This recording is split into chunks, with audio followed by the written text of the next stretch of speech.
Hi friends, I have the second Boxcar Children here for you, Surprise Island. So I hope you guys have listened to the first Boxcar Children before you listen to this one. Otherwise this one might not make much sense. So we have Surprise Island. Chapter 1, The First Surprise. "Now tell us, grandfather," cried Henry. "We ran all the way home from school." "Tell us," shouted Benny, throwing himself down on the grass beside the dog.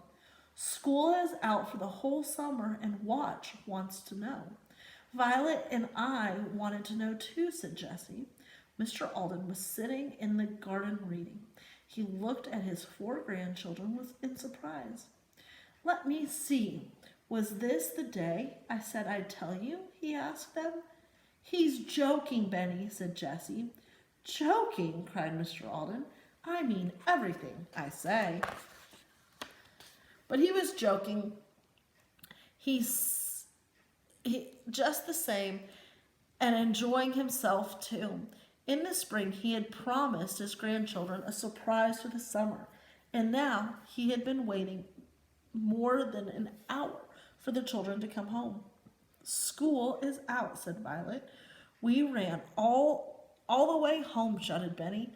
"Yes, so you said," said Mr. Alden slowly. "You said the surprise is something you'd like to do yourself when you were 15, Henry told him. "Yes, or even 16, said Mr. Alden, looking at Benny. "And you said you'd tell us the minute school was out, grandfather," said Benny. Mr. Alden laughed. "I certainly did," he replied. "And now I'm going to tell you." The 4 children looked at him. He began, once upon a time my father bought an island." "He bought one?" cried Henry. "Yes," Mr. Alden went on. The island is small. There's nothing much on it except a small house, a barn, and a fisherman's hut. My father wanted a quiet place to keep his best horses. Old Captain Daniel, who runs the motorboat, lives in the fisherman's hut now. Let's all go down to the island and look it over. If you want to stay there all summer, you may." "Oh, grandfather," cried Jessie, "we would like it better than anything in the world. It'll be just like the boxcar days." Couldn't Watch go too?" asked Benny, with his hands on the dog's head. "Certainly," said Mr. Alden. "He would be lonesome without you."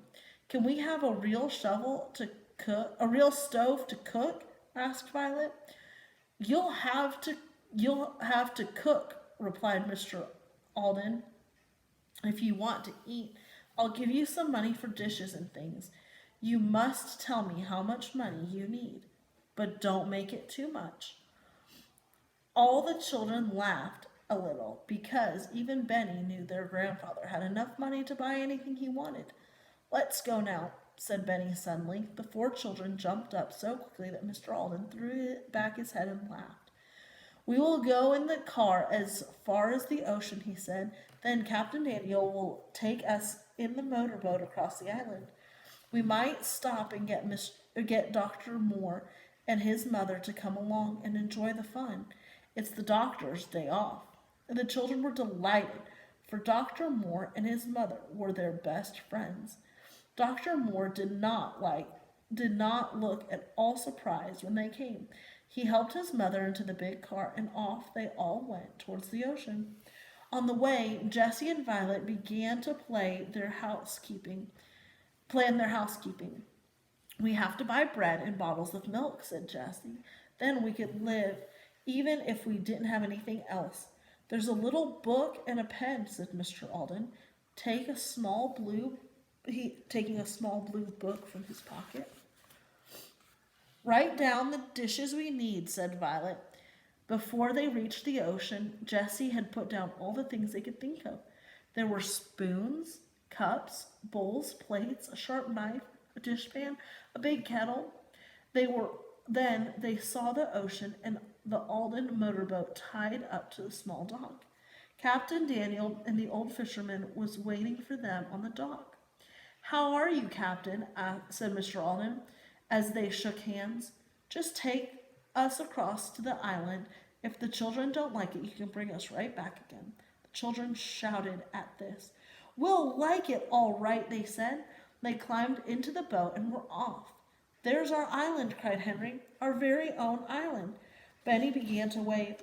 "There's nobody there, Benny." "Why are you waving?" asked Grandfather. In spite of this, all the children began to wave at the island. "And there's our little house," shouted Benny.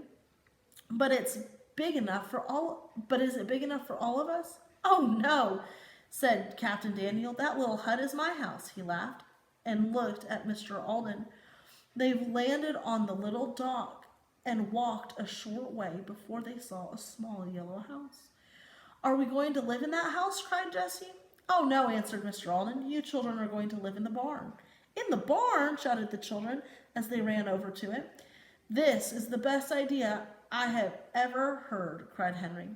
He opened the big door and looked in. A new floor had been laid, but the children did not notice it. All of them were looking at the 4 box stalls along the back of the room. "Bedrooms!" cried Benny, pointing to the box stalls.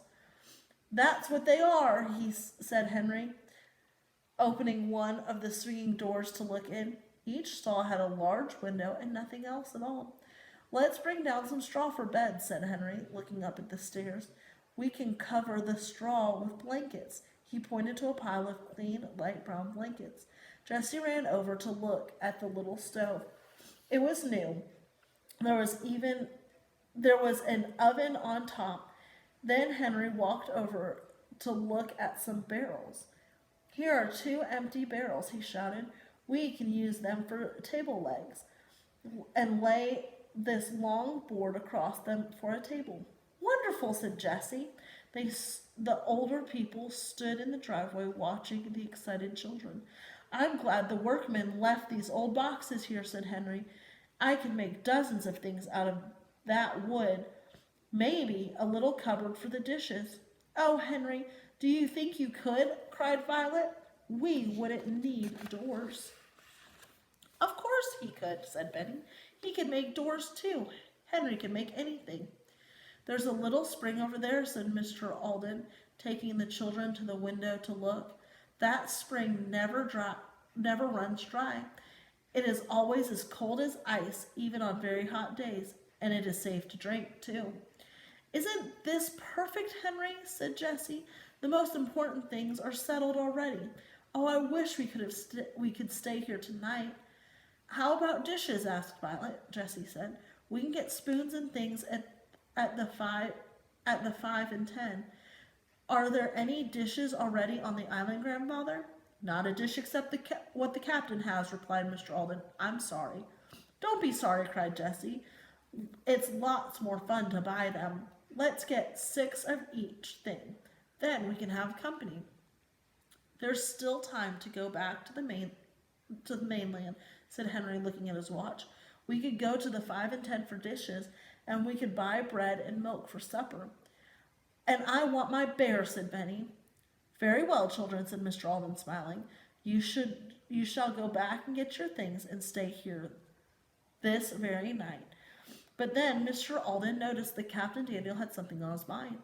"Did you want something, Captain?" he asked. "Well, yes," replied Captain Daniel. "I heard you say I was the only one on the island." "Well, aren't you?" Mr. Alden looked at him. "No, I'm not. I've got a young friend staying with me in the hut. I thought I'd better tell you. He's a good young man, handy and all, but he hasn't been well." "What's the matter with him? Who is he?" asked Mr. Alden sharply, just as Captain Daniel knew he would. "I've known him all my life," said Captain Daniel. Then he looked at Dr. Moore for help.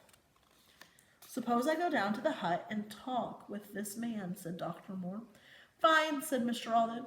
"You go and see what this is all about." "I want to go with you," said Benny. "Oh, no," said the doctor. "You go look at the windows of the yellow house. Go look in the windows of the yellow house and see what you can see. I'll be right back." So the children went over to look into every window, while Dr. Moore went off with Captain Daniel to see his friend. It's chapter 1. How would you guys feel if your mom or dad said, you and your brothers and sisters, or maybe some friends, we're going to go live on an island for the whole summer? How'd that make you feel? Would you guys be able to cook your meals? Would you be able to live on an island with just milk and bread? They have a stream for water, but do you think you guys would be able to find food? Maybe grow your own food? That's a lot of work. And they have a barn to live in. You'd have to sleep in a barn all summer. It could be a lot of fun, but that would take a lot of work, wouldn't it? Let's see what happens with the kids on this island this summer. Let's see what they do.